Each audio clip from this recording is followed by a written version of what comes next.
با قسمت دیگری از برنامه روبرو با شما هستیم. امشب خانم بازوبندی از گرمایش زمین و سهم ایران از این چالش جهانی میگوید. آقای شریعت مداری میپرسد که آیا مبارزه با فساد در جمهوری اسلامی ممکن است؟ آقای آهنگری بیکاری را یکی از عوامل فروپاشی اجتماعی می‌داند و آقای خامه توضیح می‌دهد که چرا باید از تن‌فروشی انگ‌زدایی کرد. در این گفتگوها ساعت روی میزی هم به ما کمک می‌کند که هر موضوع بیشتر از 10 دقیقه طول نکشد. شما هم می‌توانید با استفاده از برچسب روبرو در فیسبوک، وبسایت، توییتر و اینستاگرام من و تو در این گفتگوها شرکت کنید. اما اول به موضوع پیشنهادی خودم می‌پردازیم.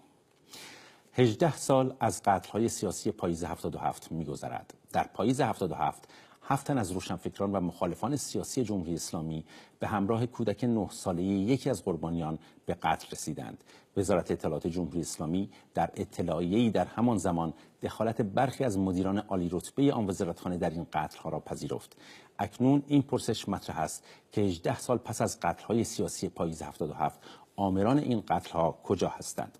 ما می‌دونیم که برای این قتل‌ها دادگاهی تشکیل شد و عده‌ای از مدیران وزارت اطلاعات رو که یکیشون معاون وزارت اطلاعات بود که به صورت مشکوکی کشته شد که البته در اون زمان تبدیل مشاور وزارت اطلاعات شده بود و همینطور یکی دیگه از معاونان وزارت اطلاعات به نام آقای مصطفی کاظمی مدیر کل وزارت اطلاعات رو آقای عالیخانی رو اینها رو محاکمه کرده بودند و اینها نام افرادی رو در این بازجوییشون به زبان آوردند و گفتند با اینکه بخش مهمی از این پرونده هرگز به وکلای خانواده‌های قربانیان داده نشد، اما نام افرادی مانند دوری نجف آبادی، فلاحیان یا پور محمدی گفته شد. حالا تو اون بازجویی ها به هر حال این نام ها گفته شد و کمیسیون اصل 90 مجلس هم آقای انصاری راد مسئولش بود، گفتش که ما بررسی‌هایی کردیم ولی به جایی رسیدیم که دیگه ما زورمون نمی‌رسید و نمیتونستیم دیگه بالاتر از اون بریم. اما امروزه می‌بینیم که آقای دوری نجف آبادی که تمام هم آقای مصطفی کاظمی هم آقای سعید امامی و هم آقای عالیخانی گفته بودن که عامل مستقیم این قتل ها بوده، می‌بینیم که نماینده مجلس خبرگان شده آقای پور محمدی که در این قتل ها دست داشته، وزیر دادگستری دولت روحانیه، یعنی کسی که یکی از مسئولین قتل های سیاسی بوده، الان وزارت عدل و عدالت و دادگستری رو بر عهده گرفته و هیچ خبری هم ظاهرا مثل اینکه از اینکه این عدالت زمانی در این مورد اجرا بشه وجود نداره. آقای شریعت مداری هم که پدرشون به هر حال یکی از کسانی بود که به هر حال قربانی یک سری از یک نفر دیگر از این افرادی که به هر حال در ابتدا در قتل‌های سیاسی به هر حال شرکت داشت آقای ریش شهری بودند و من خیلی خوشحال میشم که آقای شریعت مداری هم در این زمین اگر نظری دارن بفرمایید. بله، ببینید از ابتدای انقلاب حذف و حذف هر دو بر عهده عالی ترین مقام جمهوری اسلامی یعنی رهبری نظام بود. آقای ریشهری یک عامل این نظام بود که ظاهراً همه تقصیرها رو مردم از اون میبینن، ولی او تحت اداره آیت الله خمینی این کارها رو میکرد. اکنون هم در مورد پدر من آقای خمینی بود که با وجود اینکه میدونست ایشون مریضن از معالجهشون خودداری کرد و ایشون رو در حقیقت محکوم به مرگ کرد. اکنون هم آقای مطهری میگوید که مسئول حصر آقای موسوی و آقای کروبی شخص رهبر هستند و ایشون موافق نیستند که این حصر را تمام بشه. چرا باید ما فکر کنیم که دستور حذف هم از ایشون نیست؟ هرچند که آیت الله خوشوقت و دوزی نجف آبادی و دیگران رو فتواهایی از قولشون میدن، ولی مگر میشود در چنین نظام متمرکزی چنین تصمیم‌های مهمی بدون تمایل رهبری گرفته بشه و اون جایی که آقای انصاری راد میگه که به موانعی برخورده که ما از اون فراتر نمیتونیم بریم، این اراده رهبری است که جلوی در حقیقت اجرای عدالت رو میگیره. در حقیقت حذف و حذف از مبانی هست که این نظام بر اون استواره و همیشه به عنوان عاملی که میتواند جلوی فعالیت سیاسی رو بگیره ازش استفاده. ببینید در روزنامه‌های اصلاح طلب همون دوران صحبت از عالی جناب خاکستری، عالی جناب سرخپوش شده بود، عالی جناب خاکستری و عالی جناب سرخپوش خب منظورشون رئیس جمهور پیشین اون زمان آقای رفسنجانی بود، ولی خب خود آقای رفسنجانی در آستانه انتخابات 84 که کاندید انتخابات ریاست جمهوری شده بود گفته بود که وزارت اطلاعات اصولا مسئولیتش با من نبود، با رهبری بود و اصولا مسئولیت تمامی کارها رو باید شخص رهبری به اصطلاح بر عهده بگیره. همچین حرفی رو در یکی از مصاحبه‌هاش قبل از انتخابات گفته بود. یک مسئله‌ای که اصلا اینه که خب ما بر روی حداقل 75 نفر قتل سیاسی به هر حال این رو دیگه به هر حال نمیشه کتمان کرد، هیچ شک و تردیدی درش نیست. حالا ما صحبت از 250 نفر نمی‌کنیم، همون 70 خورده نفر در عرض کمتر از 9 سال کشته شدن. یعنی اگر از لحاظ آماری بخوایم در نظر بگیریم یه چیز حدود هر 40 روز یکی از مخالفان جمهوری اسلامی به قتل رسیدن و پیکرشون در خیابان‌ها یا منزلشون یا جای دیگه پیدا شد. خب طبیعتاً گمان کنم هر رهبر نظام یا به هر حال مسئولی در اونجا خب خودش گمان کنم حتما حداقل این که بپرسه چجوریه که مخالفان من هر 30-40 روز جنازهشون تو خیابون یا جای دیگه پیدا میشه، اینقدر مشکوک کشته میشن. خب گمان نکنم مثلا امکان پذیر باشه که به اصطلاح کسی بگه که خب من در جریان نبودم و این قتل ها به صورت به هر حال خودسرانه انجام شده. طبیعتاً رهبری نظام مسئولیت به هر حال حداقل این که به صورت کامل آگاه بوده و اجازه داده که به هر حال این قتل ها صورت بپذیره. من میخواستم یه دخالتی بکنم تو این بحث. ببینید نظامی که از همون ابتداش برای یک آرمانهایی به وجود میاد که تا به امروز نمونه اون آرمانها یعنی تحقق اون آرمانها رو در هیچ جای این دنیا ندیدیم. حسینیان عضو مؤتلفه اون به حساب عنصر بنیادگرایی که میاد به صراحت میگوید که ما برای آبادی ایران وظیفه ما آبادی ایران نیست. خب اگر قرار بود ایران رو آباد کنیم شاه که بهتر از ما ایران رو داشت آباد میکرد، بلکه ما برای وظیفه دیگری هستیم. یعنی این وظیفه دیگر دقیقاً اون فلسفه ایز، اون ایدئولوژی، اون مرامی است که سیستم خودی و غیر خودی رو درست میکنه در یک سیستمی که حداقل بسیار کوچکی خودی و دیگری محکوم به غیر خودی بودن هستند. طبیعی دستگاه قضایی مستقلی هم نخواهد داشت و این دستگاه قضایی هم برای حفظ اون حداقل خودی کار خواهد کرد و پاسخگویی وجود نخواهد داشت. قتل ها فقط همین ها نیستن، مگر کشتار کردستان، مگر کشتار کلن افراد سیاسی تابستان 67 و همین الان هم زندانیان سیاسی که اعدام میشن. من فکر میکنم غیر دموکراتیک بودن، غیر مردمی بودن و وابسته نبودن یا آرمان نبودن منافع این مردم به عنوان آرمان این نظام همین فجایع رو به وجود آورده. یه مسئله بسیار نگران کننده این بود که افرادی عده‌ای با تکرار و تأکید و تکرار باز هم از مردم دعوت کردن که به این قاتلان، به این جنایتکاران علیه بشریت رأی بدن. به شکلی میشه گفت بنیادهای اخلاقی و وجدان عمومی یک جامعه رو هدف قرار دادن، جامعه رو بی‌تفاوت کردن نسبت به اجرای عدالت در این زمینه. این آقای دوری نجف آبادی که البته وزیر اطلاعات هم بود در همون زمان قتل ها، خب خودش الان من یک تو خود بازجویی ها این گونه میگه. این آقای علی خانی مدیر کل وزارت اطلاعات میگه قرار بود یک بمبی بر سرشان زده بشه، یک رگباری با آنها ببندیم، مرگ یک بار، شیون یک بار.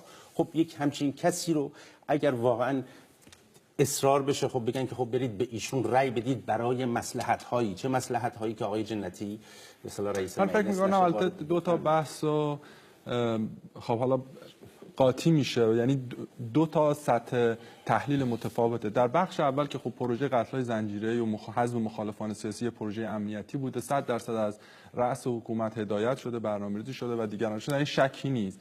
من ولی فکر می‌کنم مسئله رأی دادن یا رأی ندادن، ببینید همون کسایی که دعوت کردن که بیاین رأی بدید اتفاقا همون کسایی بودن که به یک معنا در خود حاکمیت اولین بار وایسادن و باعث شدن که به یه معنی متوقف بشه، بعد مشخص بشه. خود آقای خاتمی مشخصا به این آسونی هم نبود که بیان در تلویزیون بگن یه غده سرطانی بوده. به هر جهت یه مبارزه پشت بوده، آدمایی که حمایت کردن هزینه‌شو دادن. سعید حجاریانی که تیر خورده تو روزنامه سعید حجاریان، همه تو روزنامه سعید حجاریان اطلاعات به صورت کامل سانسور شده داده میشد. سانسور شده فرهم شما به صورت خطی اطلاعاتی که ما از آیا شما اسم به شما صحبت کردید، ما تمام اطلاعاتی که از شما یک بار اسم دوری نجف‌آبادی رو شنیدید تو روزنامه خوندید؟ دوری نجف‌آبادی آیا اسم مصطفی کاظمی رو خوندید؟ بله مصطفی خوشکوش، مصطفی کاظمی. نه ببینید همه اطلاعاتی که ما از قتل‌های زنجیره‌ای داریم از طریق اکبر گنجی و حقیقت نداره. ببینید شما کجا غلطه این رو شما هم جمله‌ای که من خوندم، شما همین اطلاعاتی که شما گفتید این رو از آقای اکبر گنجی به صورت کامل هدفش فقط آقای علی فلاحیان بود. ببینید تمام حسینیان بوده یا نه آقای محسنی اژه‌ای بوده، تمام کسایی که تو اون جناح پور محمدی رو کی مطرح اسم آقای دولت جعفری رو یک بار نمی‌برید. اسم آقای مصطفی مصلحت سیاسی نمیتواند امر اخلاقی رو نسبی کنه و قاتلان رو نماینده مردم بکنه. با هیچ توجیهی این افتضاحی رو که اصلاح طلبان کردن نمیشه توجیه کرد و هیچ سودی هم بر مردم بودن اینا نداشته. الان نشون میده که حتی انتخاب اینا تعادل مجلس خبرگان رو که ادعا میکردن به هیچ وجه عوض نکرد. خیلی ممنون. این روزها تولید گازهای گلخانه‌ای و اثر آن بر گرم شدن زمین بحث داغ محافل بین‌المللی است. سران کشورهای مختلف در آخرین دیدار خود در پاریس به تفاهم رسیدند تا تلاش کنند افزایش دمای زمین را زیر 2 درجه سانتیگراد متوقف نگه دارند. دور بعدی گفتگوها در شهر مراکش انجام شد که اون هم امروز به پایان رسید. حالا سوالی که میخوایم مطرح کنیم این هست که آیا جامعه جهانی به این هدف خواهد رسید و از اون مهمتر برای ایران این هست که آیا سهم ایران از این چالش جهانی واقعا چیست؟ اخیراً در طی چند روز گذشته مطمئناً شنیدین که به هر حال مسئله آلودگی هوا دوباره در ایران و در تهران به خصوص خیلی مسئله بحران برانگیزی شد. مدارس تعطیل شدن و مردم خیلی از این قضیه تحت فشار هستن و بودن و این تقریباً همزمانی اتفاقات باهاش پیش اومد این مسئله با یه گزارشی که World Economic Forum جدیداً منتشر کرده در مورد مسئله آلودگی هوا در سطح جهانی. بر اساس این گزارش 92% از مردم جهان از حق استفاده از هوای تمیز محروم هستند و اکثر کشورهایی که از این مسئله رنج میبرند کشورهای رو به توسعه هستند: هند، چین، خاورمیانه و بخشی از آفریقا و حتی اروپای شرقی. حالا سوالی که مطرح میشه این هست که واقعا این قضیه چقدر واقع بینانه به طور واقع بینانه قابل کنترل و یا قابل برگشت هست، هم مسئله آلودگی هوا هم پدیده گرم شدن زمین و اینکه واقعا حالا در سطح جهانی در سطح کلانش رو توی بحث مطرح میکنه، در سطح کوچکترش در سطح ملیش واقعا چقدر این قضیه به طور واقع بینانه قابل اجرا هست و چقدر میشه به سرعت با این قضیه مقابله کرد و سعی کرد که در حل این بحران واقعا سیاست‌گذاری‌های لازم انجام بشه. ببینید یک آمارا رو که من نگاه می‌کردم ایران 1.6% حالا اگر کمتر یا بیشتر برای این آماری بود که من خوندم 1.6% گازهای گلخانه جهان توسط ایران تولید میشه. بعد مقایسهش کردم با آمریکا که حدود 15%. بعد چیزی که واسه من بسیار عجیب بود این بود که به هر حال تولید ناخالص ملی آمریکا 45 برابر ایرانه. یعنی اگر ایران در حالی که فقط حدود به اصطلاح 10 برابر کمتر از 9 برابرش هستش که تولید گازهای گلخانه‌ای داره، اگر ایران قرار بود از لحاظ اقتصادی به اندازه آمریکا تولید ناخالص ملی داشت 70% گازهای گلخانه‌ای جهان رو به تنهایی ایران تولید میکرد و خب میدونید که گازهای گلخانه‌ای اگر بخواد 70% افزایش پیدا بکنه بیشتر از 90% گونه‌های جانوری و حیاتی در کل کره زمین از بین میرن. البته که در ایران بر اساس آمار خود به اصطلاح دولت جمهوری اسلامی بیش از 90% گونه‌های جانوری تا سال 1985 در ایران از بین رفتند و این مسئله به هر حال نشون میده که در ایران زیاد روی این مسئله به هر حال انرژی های پاک یا به هر حال انرژی های تجدید پذیر به خصوص کار چندانی صورت نگرفته. من فکر میکنم البته فقط حالا در سطح جهانی هم اگه بخوایم به این پدیده بپردازیم به خصوص آلودگی گرمایش زمین، یک پدیده جهانی است و حالا من نمیدونم شما به صورت به قول معروف میگید اگر ایران به این سطح میرسید 70% خب میرسید، ولی در حال حاضر که فعلا کشورهای بزرگ صنعتی جهانن که بیشترین میزان تولید رو دارن و اتفاقا همین کشورها هستن که مقاومت میکنن که معاهده‌های بین‌المللی امضا نکنن. انگلستان تازه همین دیروز پذیرفت که در حقیقت به معاهده فرانسه بپیونده و خیلی کشورهای دیگه، چین همینطور و کشورهای صنعتی بزرگ و حالا یک دعوای بین چین و هند از یک طرف و آمریکا و دیگه کشورهای غربی صنعتی هست که اینا هیچ کدومشون به این زبون ساده نمیخوان گردن بگیرن. من فکر میکنم مسئله آلودگی حالا میتونیم در مورد ایران هم به صورت خاص بحث کنیم، ولی یک بحث جدی جهانیه و قربانیش هم فقط ایران و مردم ایران نیستن و یک بزرگترین تهدید امنیتی که جهان رو تهدید میکنه. اتفاقا جالبه بعد از همین انتخابات آقای ترامپ همون روز هم یک گزارشی منتشر شده بود در این زمینه که شاید تو خبرها چندان به شنیده نشد و حالا در مصاحبه اخیرش هم نام چامسکی گفته بود که بدترین خطر اتفاقا ترامپ برای کل هستی و کل بشریت همین شاید سیاست‌های ضد گرمایش بشه و قبول نمی‌کنه که اصلا حالا زمین در حال گرم شده. پس من میخوام بگم که این مسئله جدیه. در ایران کمتر کار شده ولی در جهان هم هنوز تمام فعالین محیط زیست، کسانی که دارن تلاش میکنن، معتقدن که آگاهی خیلی پایینه. ما هنوز در جهان تعداد زیادی حتی آدمای معروف داریم که اصل قضیه رو نمیپذیرن. یعنی رئیس جمهور آمریکا الان حتی شک داره که این اتفاق داره میفته یا نه. معتقدن فقط هوچیگریه به جای واقعیت و اینا همش ساختگیه. و خب همینطور که شما فرمودین یکی از نگرانی‌های بزرگ جامعه جهانی الان با انتخاب آقای ترامپ این هست که چه خواهد به سر این قضیه چه خواهد اومد، به سر این تفاهم‌نامه پاریس واقعا چه خواهد اومد.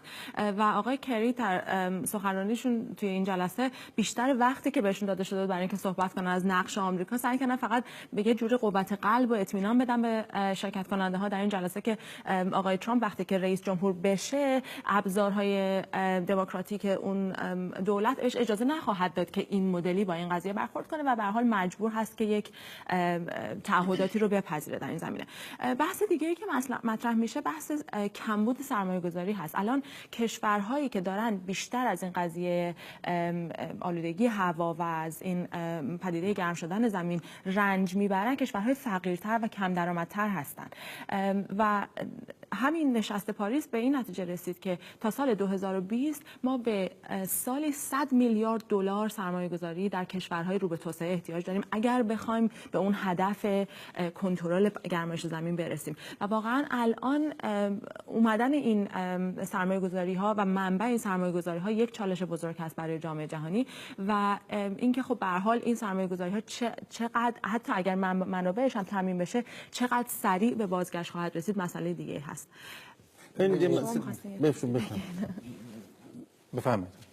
ببینید مسئله گرمایش زمین موقعی برای ما خیلی اهمیت پیدا میکنه که بدونیم یک کشوری هستیم که بر اساس بودجه‌مون بر اساس نفت یکی از آلوده کننده ترین چیزهایی که امروز مورد احتیاج بشریت استواره و از اون طرف دیگه استفاده ناقص از تکنولوژی که این نفت رو به بنزین تبدیل میکنه و هوا رو آلوده میکنه.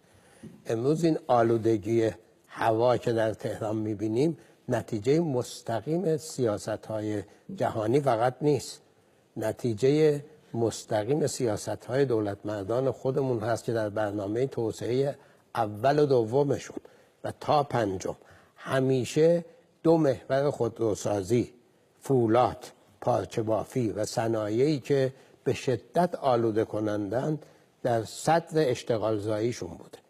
به جای اینکه اینا بتوانند به خصوص در محیط حصر اقتصادی که نمیتونستن تکنولوژی و سرمایه رو جذب بکنن، خودروسازی یکی از آلوده ترین صنایعی است که با وجود ایجاد اشتغال همون کارگرها و بقیه مردم رو از حق تنفس هوای سالم محروم کرده. فولاد ما در حقیقت انرژی رو میگیره با رانت تبدیلش میکنه به فولاد برای اینکه بتونه صادر کنه. مقدار زیادی آب میبره، هوا رو آلوده میکنه. صنایع سیمان ما همینطوره. و اشکال کار اینه که یک خودآگاهی ملی نسبت به این خطری که جامعه رو تهدید میکنه و کمبود آب وجود نداره. اینا حاضرن نسبت به هر چیزی حساسیت جامعه ما نشون بده. نسبت به این باید خیلی کار بشه، برای اینکه تنها جایی است که همه رو میتونه با هم متحد کنه و در حقیقت بتونن با یه مسئله که جناب آقای مهندس شریعت مداری می‌خواستم مقایسه‌ای بکنم. خب می‌دونیم که بزرگترین مرکز تولید انرژی خورشیدی در جهان همین چند روز پیش در مراکش به اصطلاح افتتاح شد، ولی می‌خواستم نیروگاه اتمی بوشهر رو من مقایسه کنم با یک نیروگاه خورشیدی به نام تاپز در آمریکا در کالیفرنیا. به مدت 4 سال در اونجا طول کشید. 2 میلیارد و 200 میلیون دلار هزینه شد و 580 مگاوات برق تولید میکنه. تقریبا چیزی اندازه نیروگاه اتمی بوشهر، چون که اونجا حدوداً میگن 700 مگاوات برقرار میکنه. ولی هزینه ای که در مورد نیروگاه اتمی بوشهر شد که البته وزیر نیروی دولت روحانی میگه چیزی حدود 5 میلیارد دلار، ولی حقیقتا بسیار بیشتر بود. اگر ما این دوتا رو بخوایم مقایسه بکنیم متوجه میشیم که چقدر سرمایه گذاری ها جای بعد اشتباهی صورت پذیرفته. ایران فقط 5000 کیلووات ساعت تولید انرژی خورشیدی. من اینو در 2 تا بعد نگاه میکنم. یکی این که مسئله آموزش و همون آگاهی ملی که شما فرمودین، مردم باید این آموزش رو ببینن، ولی این از طریق مسئولین باید انجام بپذیره که مسئولینی که خودشون اصلا متوجه این موضوع نیستن. بعد جهانی، جهان نمیتونه این کارو بکنه. بله این بحران زیست محیطی یک مسئله جهانی است، اما قبل از اینکه جهانی باشه داخلی است و ما فکر میکنم در داخل ایران باید به این موضوع بپردازیم. این بحث تموم شد و باید فکر کنم اگه اجازه بدین به پایان بخش اول برنامه رسیدیم. لطفاً نظرات و پیشنهاداتتون رو از طریق صفحه فیسبوک، اینستاگرام و توییتر من و تو با ما در میون بگذاریم. بعد از استراحتی کوتاه با موضوعات فساد و بیکاری با شما همراه خواهیم بود.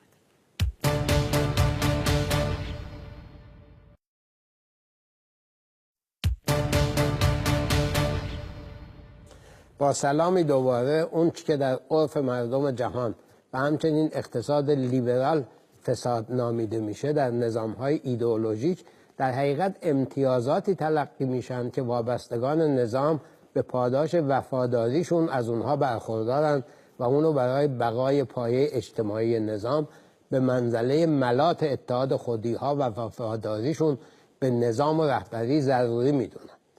مبارزه واقعی با فساد یعنی زدودن این نوع تبعیض‌ها و در نهایت رفع تبعیض نهادینه بین خودی و غیر خودی، کاری است که با موجودیت نظام ایدئولوژیک به شدت در هم تنیده.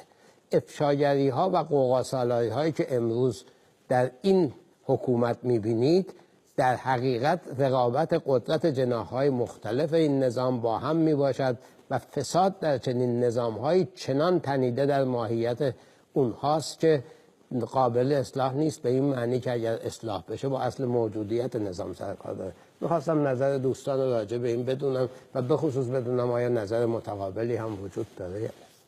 من فکر میکنم که تا حد زیادی با حرف شما من موافقم که به هر جهت مبارزه اصولی با فساد در یک نظام سیاسی که حالا دموکراتیک نیست، حالا من نمیدونم نظام توتالیتر حد بسته است، اونو وارد مدل‌های سیستم به هر جهت دموکراتیک نیست، دستگاه قضایی مستقل نداره، رسانه‌های مستقل وجود نداره، آزادی بیان احترام بهش گذاشته نمیشه، سخته. ولی از طرف دیگه به اون معنای به قول معروف خیلی کلاسیک و شسته رفته مبارزه با فساد امکان پذیر نیست، در این شک نیست. ولی در طرف مقابل من این مسائل اخیری که حالا شما از تحت عنوان قوقا سالاری و بازی‌های نمایشی خود نظام ازش نام میبرید، من انقدر بدبین نیستم. نمیگویم یک عزمی وجود داره که میخواد با فساد مبارزه کنه، ولی به هر جهت این یه شکاف‌های درون تو ساخت قدرت رو ایجاد کرده که جریان‌های مختلف دارن رو آوردن به رو کردن سند و مدرک و افشاگری که در بلند مدت میتونه این کمک کنه به این که در حقیقت با بخش از این فسادها مبارزه بشه، یا در حقیقت از ترس همین رقابت‌ها باعث بشه که ما به یک وضعیت بهتر برسیم. به هیچ عنوان وضعیت ایدئال نیست و چون که در خیلی از کشورها شما وقتی فرآیندهای دموکراتیک و گذار به دموکراسی رو بررسی می‌کنید موردهای مشابهی رو می‌بینید. حتی نظریه‌های مثلا دموکراسی بدون دموکرات‌ها، یعنی که در حقیقت همین تنش‌ها و تقابل‌ها و رقابت‌های درونی باعث میشه که یواش یواش به سمت جلو بره. سیستم میتونه اتفاق بیفته. من نمیگم در ایران داره الان اتفاق میفته و حتما خواهد، چون 1001 عامل دیگه هم موثره، ولی میخوام بگم در عین حال که مبارزه با فساد سیستماتیک در ایران یک عزم جدی براش وجود نداره، ولی از همین افشاگری ها من استقبال میکنم. اینکه امروز شهرداری علیه افشاگری میشه در حد خیلی وسیع، اونا میاد. موضوع ما این نیست که نباید استقبال کنیم. موضوع یک چیزیه که من به عنوان پروبلماتیک، به عنوان مسئله مطرح میکنم. فساد بعضیا میگن ناشی از سوء مدیریت، بعضیا میگن ناشی از کمبود قوانین. به نظر من اون که ما فساد میگیم طرحی از پیش اندیشیده نهادینه در قانون اساسی و قوانین جاری و سنت اداری از گزینش شروع میشه این تبعیض تا امتیازاتی که خودی‌ها از سیستم بانکی و همه جای دیگه میگیرن و فلسفهش اینه که اینا باید این نظام رو حفظ بکنن.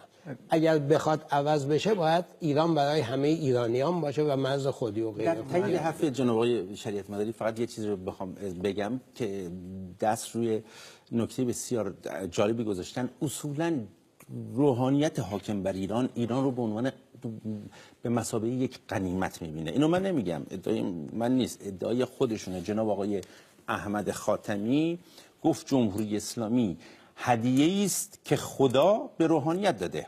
یعنی چی؟ یعنی حاکمیت بر ایران و منابع ایران، حاکمیت بر ملت ایران هدیه‌ای است که خداوند به روحانیت داده. حالا ملت ایران برن این هدیه الهی رو از خدا رو از اینها بخوان بگیرن، خب اینها به هر حال هدیه خدا میدونن، ربطی به مردم ایران نداره. حتی آیت الله خمینی در یکی از سخنرانیاش که بسیار معروف شد که گفت ما اتوبوس مجانی میکنیم، چی رو مجانی میکنیم، نه اتوبوس برق مجانی میکنیم و فقط فکر این مادیات نباشید، معنویات شما رو درست میکنیم. یک جمله‌ای رو تو اون سخنرانیش گفت که شاید خیلی کمتر بهش دقت کردن. اونم اینه که میگه که موقعی که اعلام میکنه که اینا مجانیه، میگه که اینها به عنوان غنیمت اسلام است و من به عنوان اینکه این غنیمت اسلام رو داریم من این رو رایگان اعلام میکنم و به مردم میدم. اصولا اینا تو اون چارچوب اون دستگاه فکر میکنن که یک غنیمت رو به دست آوردن و خب حالا میخوان اینجاشو میتونن رایگان کنن به مردم بدن یا این نخواستن ندن.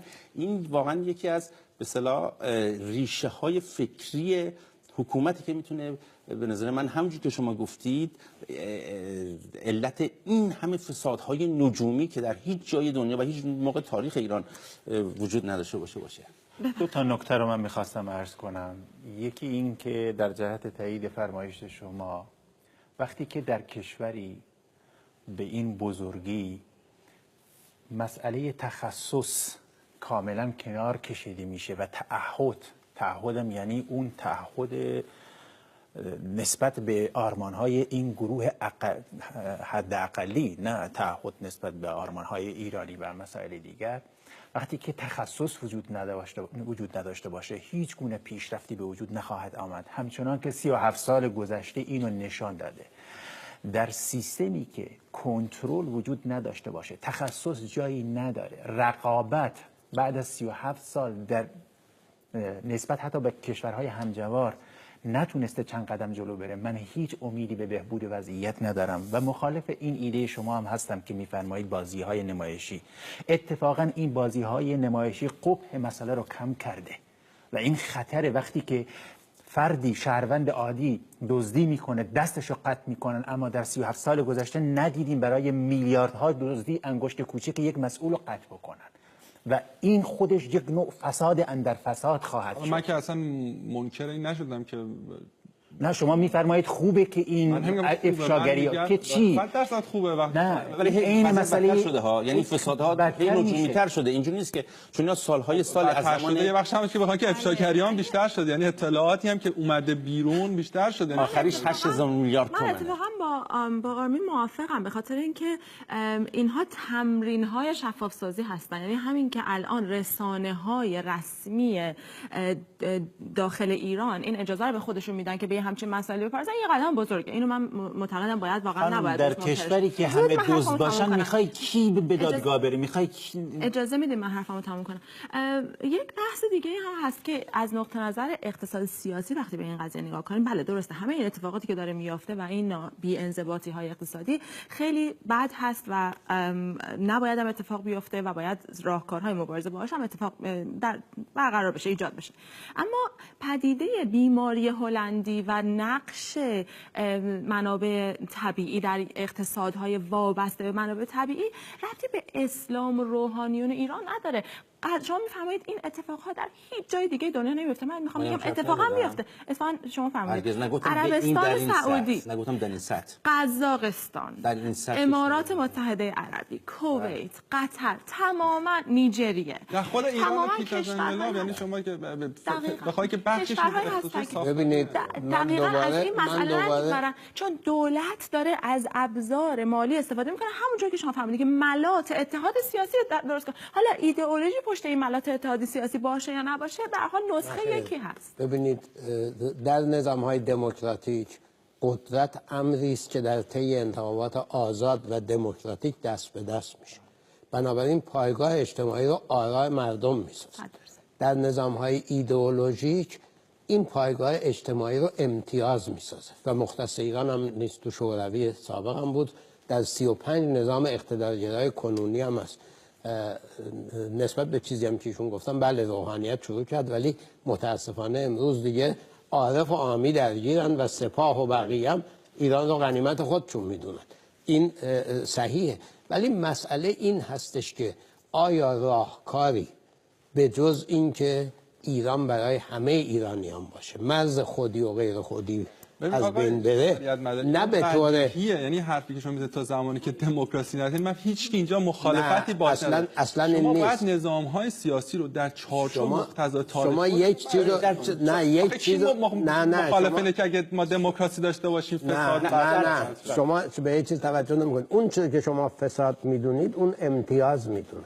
اولین شرط اینه که اون و شما هر دو بتوانید یه مسئله دیگه هم که بسیار مهمه، اونجوری که آقای خامد اونجوری که دارید توضیح میدید، ببینید 123,000 میلیارد تومان رقم رو دقت کنید، 123,000 میلیارد تومان از سال 1384 تا 1391 در دوران احمدی نژاد خصوصی سازی به اصطلاح شد، ولی چه خصوصی سازی شد؟ ببینید اجازه بدید من صحبت اون دفعه قبل من صحبت کنید. شما در این نزدیک به 90% این خصوصی سازی رفت زیر نهادهای و در اینجا هیچ گونه نظارتی وجود نداره.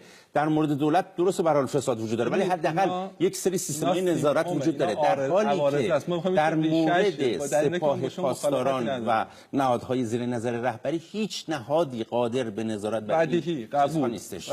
من اینو با شک نه، ما میگم وقتی می‌خوایم ریشه شناسی کنیم اینا همه سیمپتومه و عوارض یه پدیده‌ای که درش ما همه اشتراک نظر داریم. ولی تئوری که برای گذار به نظام‌های دموکراتیک هست این هست که با وجود همه این اشکالات تئوریک که میگیم سیستم اقتصادی کلاپس میکنه. بنابراین مجبورن به خاطر اینکه کلاپس نکنه به تدریج مرز خودی و غیر خودی رو بردارن یا نظام عوض. این بحث بسیار داغی است و گسترده که ادامه خواهد داشت، ولی اجازه بدیم وارد بحث بعدی بشیم. بیکاری به یکی از عوامل فروپاشی اجتماعی در ایران تبدیل شده است. در 37 سال گذشته وضعیت اشتغال و کاریابی بهتر نشده و هر ساله به جمعیت بیکار و جویای کار در ایران افزوده می شود. نه تنها دولت‌های سرکار آمده در این سالها نتوانستند نرخ بیکاری را کاهش دهند، بلکه اطلاعات مربوط به آن را امنیتی کردند و آمارهای متفاوتی ارائه می‌دهند. تأثیرات بیکاری به لحاظ اقتصادی، روانی، اجتماعی و اخلاقی بر جامعه کم نیست. کمترین اثر بیکاری و کم درآمدی والدین ایرانی بازماندن 3,200,000 کودک از رفتن به مدرسه در سال جاری تحصیلی است. ببینید دوستان، به یک مسئله اشاره کردم در رابطه با آمارها. رئیس مرکز آمار ایران عنوان میکنه نرخ بیکاری فارغ التحصیلان دانشگاهی 18.5%. در کنار اون رئیس مجلس شورای اسلامی علی لاریجانی میگوید نرخ بیکاری فارغ التحصیلان دانشگاهی 42%. وقتی که در یک کشوری مردم حق ندارن که یک آمار دقیق رو داشته باشن، نهاد مؤسسه عالی آموزش و پژوهش مدیریت و برنامه‌ریزی نهاد ریاست جمهوری هم میاد میگه نرخ بیکاری 10.8%. یعنی 3 تا آمار از 3 تا شخص و مسئول جدا. اینه که آمار در ایران امنیتی شده. در مورد من یک مورد فقط استان کردستان رو عرض میکنم، نه کل مناطق کردستان. در تمام این نرخ‌های بیکاری، آذربایجان غربی، استان کردستان، کرمانشاه، ایلام و لرستان جزو چند استان استانی که بالاترین نرخ بیکاری دارن به غیر از فارس. در سال 93 استاندار کردستان میگه نرخ بیکاری استان کردستان 16%. در سال 94 استاندار کردستان آقای زاهدی میگه 28%. در سال 95 معاون رئیس جمهور میگه نرخ بیکاری استان کردستان 14%. در سال 94 نماینده مجلس میگه بالای 50%. یعنی ما با یک سیستمی روبرو هستیم که حتی حق شنیدن و خواندن یک آمار درست حسابی و شفاف نداریم.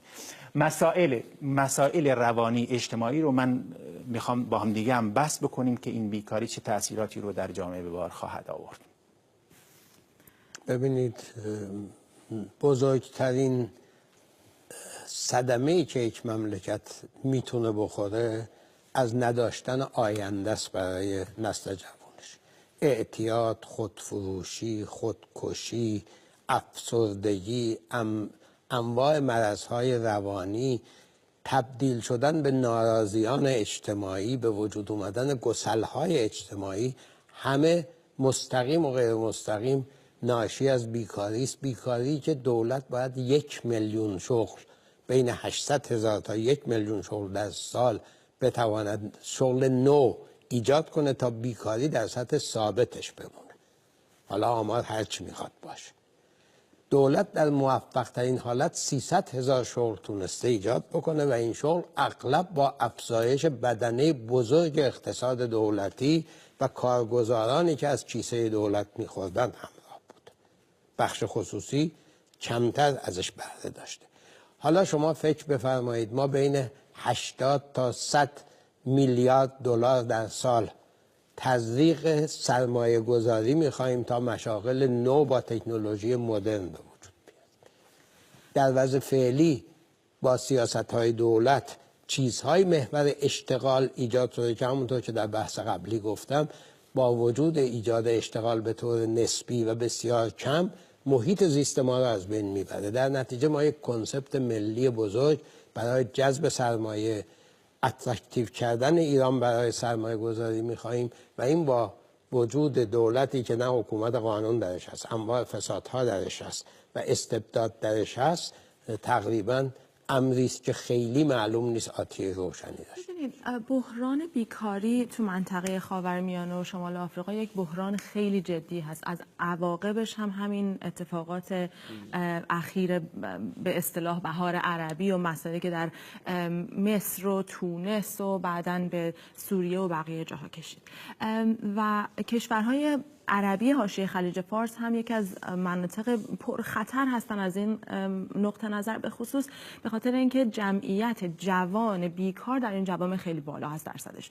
و یکی از مشکلات ساختاری که ایران هم مثل بقیه این کشورها داره در حال حاضر باش مواجه هست این هست که همه فعالیت‌های اقتصادی و تمام بازیگران عرصه اقتصادی چشمشون به دست دولته. الان آقای شریعت مداری توی فرمایشاتشون فرمودن که دولت باید سالی اینقدر شغل تولید کنه. من میخوام بگم اتفاقا این اشتباهه، به خاطر اینکه اصلا دولت تا جایی که در این قضیه مداخله میکنه همین وضعیه همین روند ادامه پیدا خواهد کرد و همین مسئله تک‌بعدی شدن، مسئله راندخواری ادامه پیدا خواهد کرد. اتفاقا تنها جایی که نقش دولت باید تا حدودی توی این مسئله وجود داشته باشه اینه که دولت باید سعی کنه سازوکارهای اقتصادی بازار رو و قوانین مرتبط به مسائل فعالیت اقتصادی رو به شکلی تغییر بده که بخش خصوصی باید اون بخشی باشه که این مسئولیت رو به عهده بگیره. باید یعنی سیستم مثلا بانکی، سیستم وامدهی، سیستم شروع کارآفرینی باید به نحوی باشه که اجازه بده که این جوانان و بخش خصوصی خودشون بتونن از خلاقیتاشون و از ظرفیتاشون استفاده کنن. تا جایی که دولت بخواد در این مسئولیت قرار بگیره میشه همون اتفاقی که در عربستان سعودی اتفاق افتاده. عربستان سعودی بزرگترین منبع کارآفرینی دولت هست. هر وقت هم تا یه ذره شلوغ میشه در منطقه، اولین کاری که میکنه عربستان، دولت عربستان، اینه که میاد یه سری آدم جذب میکنه. این آدما میشنن توی مشاغلی که از صبح تا شب از پنجره بیرون رو نگاه میکنن، هیچ بازدهی هم ندارن، ولی در نهایت یک حقوق آخر ماه میگیرن فقط برای اینکه درشون بسته بشه بزن آل سعود در قدرت باقی بمونه. این سازوکار باید آماده بشه. درسته. ببینید برای احتیاج به سرمایه گذاری هست. این خودش یکی از مهمترین مسائل هستش. ولی خب برای این که سرمایه گذاری صورت بگیره، ببینید رتبه آزادی های اقتصادی ایران تو 178 کشور 173 هست. سازمان هریتیج میگه، یعنی از 178 کشوری که به اصطلاح بررسی شدن 173 ایران آخره. جایی که به اصطلاح آزادی اقتصادی وجود نداره، جایی که فساد اقتصادی وجود داره، جایی که بخش مهمی از اقتصاد کشور دست نهادهایی است که اصلا مالیات نمیدند. خب همین عدم پرداخت مالیات یک به هر حال به اصطلاح رقابت ناعادلانه رو ایجاد میکنه. علاوه بر این که مسئله رانت و ارتباطات و این گونه مسائل هم هست. جایی که قوه قضاییه مستقل نیست و نه تنها مستقل نیست، اصلا خود قوه قضاییه متاسفانه به یک قوه فاسدی به هر حال تبدیل شده که بسیاری از خود قاضیان به هر حال رشوه میگیرن و این رو به هر حال چیزی که خود به هر حال مردم ایران در جریان هستند. خب در چنین شرایطی علاوه بر این که تنش زدایی با جهان خارج هم باید صورت بگیره، سرمایه‌گذاری‌های خارجی هم باید وارد ایران بشه، شرایط اصلا بگونه‌ای نیست که آینده روشنی داشته باشیم در زمینه کاهش بیکاری و متاسفانه همونجور که گفتید این سازوکار در چارچوب نظام فعلی امکان نداره فراهم بشه. من انقدر بدبین نیستم. منم واقعا به این اکتفا میکنم، چون من فکر میکنم در بسیاری از موارد هم با دوستان هیچ یعنی اختلاف نظری ندارم. اختلاف نظرم فقط سرش همین میشه من یه ذره خوشبین‌ترم و فکر سعی میکنم پدیده ها رو یک ذره بنیادی‌تر و به صورت ساختاری‌تر نگاه کنیم. یعنی اگه ما بخوایم همه پدیده‌های اجتماعی که تا الان ما چند مورد اینجا و هفته قبل بحث کردیم آخرش به این برسیم که خب یک جمهوری اسلامی وجود داره که استبداد فاسد، اینا رو ما میدونیم، اینا رو 100%، ولی خیلی کشورهای دیگه هم همین شرایط داشتن، چیکار کردن که از این شرایط خارج شدن. مسائل اقتصاد ساختاری رو نگاه کنیم، نوع ساختار اقتصادی ما که یک اقتصاد تک محصولیه، حالا رانتیره که نفت درش مثلا اصلا به 100 سال گذشته هم ربط داره، این خودش میتونه یه عامل فساد آفرینی باشه که همه اینا کشورهای دیگه چیکار کردن که این خارج شدن. آذربایجان هم داره چیکار میکنه، آذربایجان هم دموکراتیک نیست، اونجا هم دموکراسی ندارن، قربون حقوق بشر اینا هم نمیرن، ولی داره یه تلاش میکنه. ببینید جناب خامه، ببینید من نمونه جامعه مدنی یا مبارزه مدنی رو میارم در رابطه با این مسئله. مبارزه مدنی در کشوری، در جامعه‌ای موفق خواهد شد و به جلو خواهد رفت که حداقل آزادی‌های قانونی وجود داشته باشه. وقتی که قانون و تمامی امکاناتی که این وجود داره در دست یک عده هست، آزادی اقتصادی رو نمیده. من فکر میکنم قشر بیزنسمن یا تجار و سرمایه گذاران افراد هوشمندی هستن. اینا چرا به دبی میرن ایرانی ها؟ چرا در ایران سرمایه گذاری نمی کنن؟ این به قول شما این فضا، این سیستم این اجازه رو نمیده. ولتر یک حرف بسیار خوبی داره، میگه کار دینامیزم و محرک پیشرفت و در نقطه مقابلش اگه نبودش باعث تباهی تمدن میشه. تمدن یعنی تمامی هستی مادی و معنوی یک جامعه. ما دوچار داریم تباهی میشیم. کار در دست مردم نیست، مردم اجازه ایجاد اشتغال رو ندارن، دولت موظف به پشتیبانی. من فقط میخواستم این توضیح بدم که من با شما هیچ مخالفت ندارم، ولی در بزرگترین دموکراسی ها هم ابزار حکومت بر ایجاد اشتغال یک ابزار بسیار مهمی است. من نمیگم دولت ایجاد کنه، دولت همون من در یکی از صحبت‌ها گفتم که در هر جا که دولت دخالت نکنه اشتغال ایجاد میشه.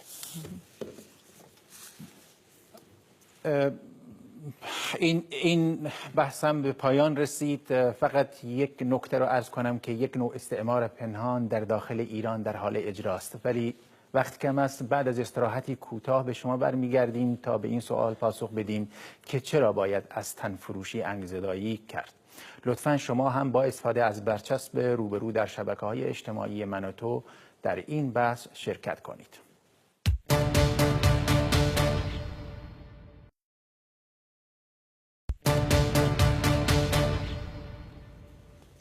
سازمان بهزیستی میگه سن تنفروشی در ایران به 16 سال رسیده.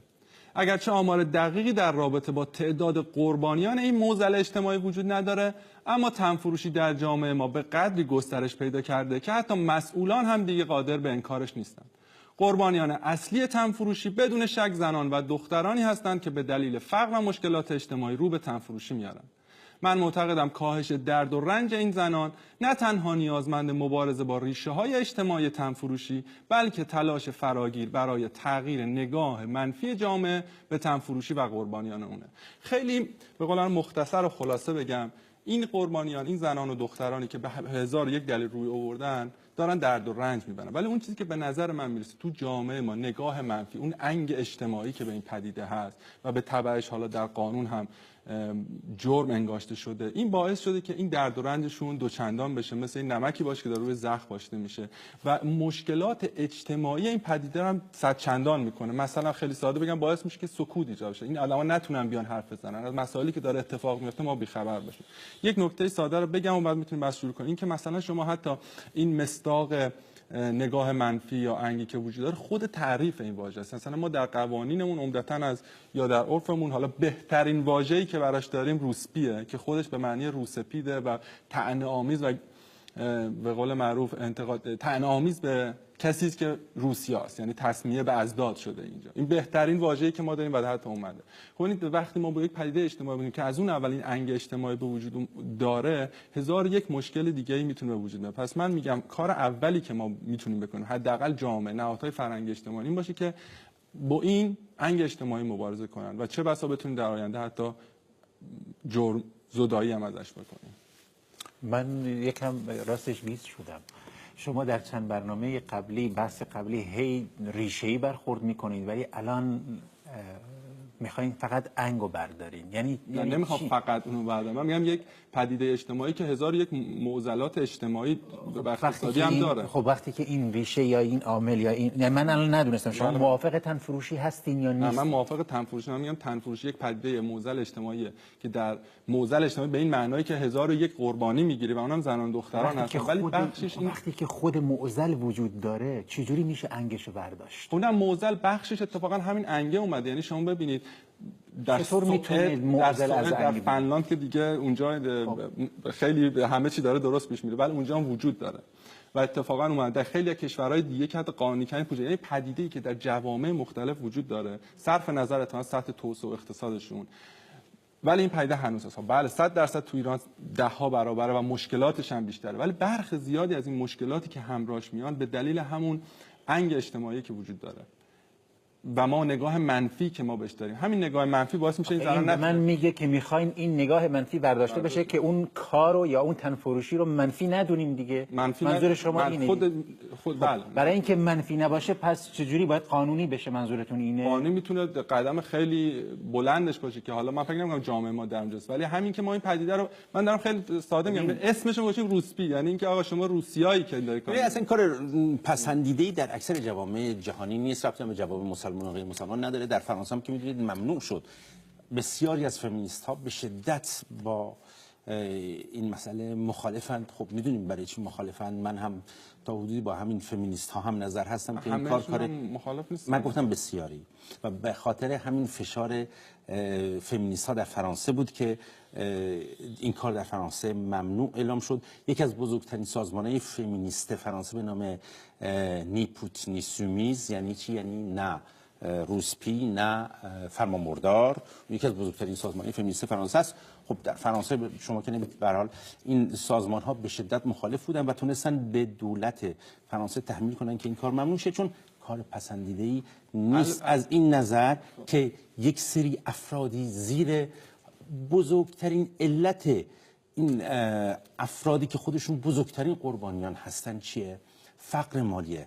و من البته در این زمینه موافقم که ما باید نه به عنوان معلم اخلاق، من که صحبت میکنم نمیخوام به اونها درس اخلاق بدم، اصلا به هیچ وجه اینجوری نیست، بلکه در دفاع از اونها دارم میگم که ما باید بتونیم بیایم ریشه های اونها رو حل بکنیم. خب حالا میشه صحبت از این کرد که آیا قانونی اصلا در جمهوری اسلامی امکان پذیر هست یا نیست، این بحث جدای. به جای انگزدایی من به نظر من بهتره باید ببینیم به این قربانیان کمک بکنیم. چگونه میتونیم به این قربانیان کمک کنیم؟ ریشه از مهمترین مسئله این که اول از اینکه ریشش یک برنامه‌ای رو تلویزیون فرانس کانالی بود به نام فرانس 2 که از دومین کانال فرانسه است. من اصلا نمیگم که به اصطلاح برنامه‌شون به اصطلاح اطلاعاتی که میدادن درست بود یا نبود، ولی میگفتن که راجب شهر تهران بود و با این جمله شروع کردن که تهران بزرگترین روسپیخانه جهان است. اصلا من کاری ندارم درست و غلط، ولی خب برای یک تیم فرانسوی که رفته بود اونجا یه همچین چیزی گذاشته بود و ما باید گمان کنم اول از همه این که متاسفانه زمانی که آمدن و گفتن که ما می‌خوایم نه تنها مادیات که معنویات شما رو هم درست کنیم، الان کار به اینجا رسیده که به اصطلاح دختر 16 سن تنفروشی به 16 سال رسیده، به هیچ وجه ربطی به آزادی جنسی نداره اینکه کسی پیمانی داره نداشته باشه با کسی. ولی من ریشه‌های اجتماعیش خیلی زیاده، ولی اتفاقاً در فرانسه و در خیلی کشور اروپایی این که غیر قانونی شده اتفاقا خریدشون اومدن غیر قانونی. بله. اتفاقا از این طرف به اون قربانیان اصلی آسیب نرسه. دوم خیلی از فمینیستایی که شما اشاره کردید باش مخالفن خود پدیده تنفروشی نیست، اون زمینه‌های اجتماعی، یعنی شما با تنفروشی متاسفانه به عنوان یک معضل، یعنی به من نظر این اصلا معضل نه، با پدیده تنفروشی استثمار وجود اومده، باش بهره کشی از زنان اومده، قاچاق زنان به وجود اومده و بیماری‌هایی که برای اون زنان، آسیب‌های روحی روانی که برای زنان ایجاد میشه که همش اتفاقا نتیجه همین انگ و استیگمای اجتماعی که درش وجود اومده، تبعات اون کسایی که این کارو میکنن از جامعه منزوی میشن، خارج میشن، تو خودشون فرو میرن، اینا همه تبعات اجتماعی. به یک معنا عمده کسانی که مخالفن و مشکل اخلاقی دارن باهاش، یعنی استدلال اخلاقی دارن که این پدیده مذمومه، به خاطر تبعاتش هستن و نحوهی که انجام میشه. حالا که معدودی اتفاقا کسانی هستن که میتونن بگن فی نفسه پدیده مذمومی است و به صورت به لحاظ اخلاقی بعد که حالا میتونیم با اونم بحث کنیم. پس به نظر من اون انگ اجتماعی است که تا حد زیادی تبعات و آثار منفیش برای اون قربانیان اصلی این پدیده اضافه میکنه. اصلا به این معنی نیست که ما با ریشه‌اش کار نداشته باشیم، 100% به دنبال ریشه‌اش هم بریم، ولی اون چیزی که فعلا جامعه ما خودمون که میتونیم، ما چرا مثلا باید از این واژه استفاده، چرا نباید خودمون بپرسیم که این واژه رو عوض نکنیم، مثلا این نگاه منفی رو نداشته باشیم، به عنوان یک معضل اجتماعی بدون اون قضاوت اخلاقی بهش نگاه کنیم، تازه ببینیم چیه. خب شما ریشه لغویش رو دارید در نظر میگیرید، به هر حال هر چیز بله یه نگرش فرهنگی رو داره بازتاب میده دیگه. ببینید این قدیمی ترین شغل به رسمیت نشناخته شده جهان و در حقیقت با ایدئالیسم مطلق نمیشه باش برخورد کرد. فقط هم ریشه های اجتماعی نداره، یعنی فقط اینطور نیست که فقر و چیزهای دیگه باعثش میشن و طوری با احساسات مردم، با عواطف مردم، با مذهب مردم، باورهای مردم در هم تنیده در جوامع که راه حل‌های بسیار علمی و خیلی شسته رفته براش نمیشه پیدا کرد. میشه ازش آسیب زدایی کرد، میشه نگاه انسانی داشت، میشه کمک کرد، میشه از انزوا درشون آورد و همونطور که گفتید یک مقداری مثلا فرض بفرمایید چیزایی که دهه‌های 70 در اروپا به وجود اومد به یک شغل تلقی شد، در نتیجه از بیمه و بهداشت و درمان چیز کردن، الان رد شده به خاطر اینکه باندهای بزرگی تشکیل شدن که اینهایی رو که ظاهرا شغل داشتن در استخدام خودشون گرفتن. بنابراین قضیه به این سادگی ها نیست. به نظر من کاری که در جمهوری اسلامی باید بشه عین قضیه ایدز باید به بحث و گفتگوی عمومی گذاشته. باید دید انسانی وجود داشته باشه. باید دید انسانی برای کمک به اینها، نه مبارزه و سرکوب اینها به وجود.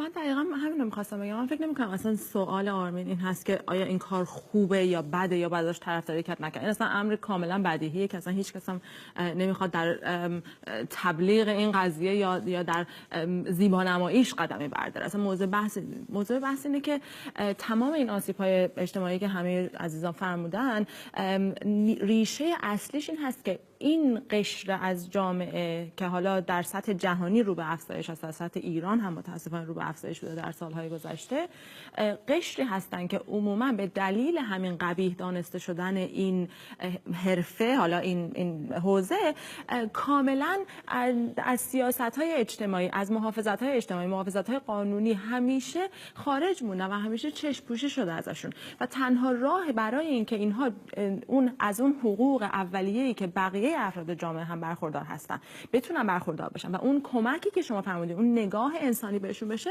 قدم اولش به نظر من همین قوم‌زدایی هست. نه به اون معنی که این کار خوب هست تبلیغ بشه، به اون معنی که از اون حالت جرم بودن و از اون حالت مثلا غیر قانونی بودنش در بیاد که بشه به هر حال باید متوجه شد که اینها خودشون قربانیان هستن و باید از اینها دفاع کرد، حمایت کرد، نه اینکه اینها رو به عنوان افراد جزامی و به جای اینکه عرضه همیشه توی بازار این قضیه مورد هدف قرار بگیره، تقاضا باید مورد دقیقاً همینه. من فکر می‌کنم و امیدوارم که به این سمت بره و یه روزی هم بتونیم حتی از جرم‌زدایی کنیم.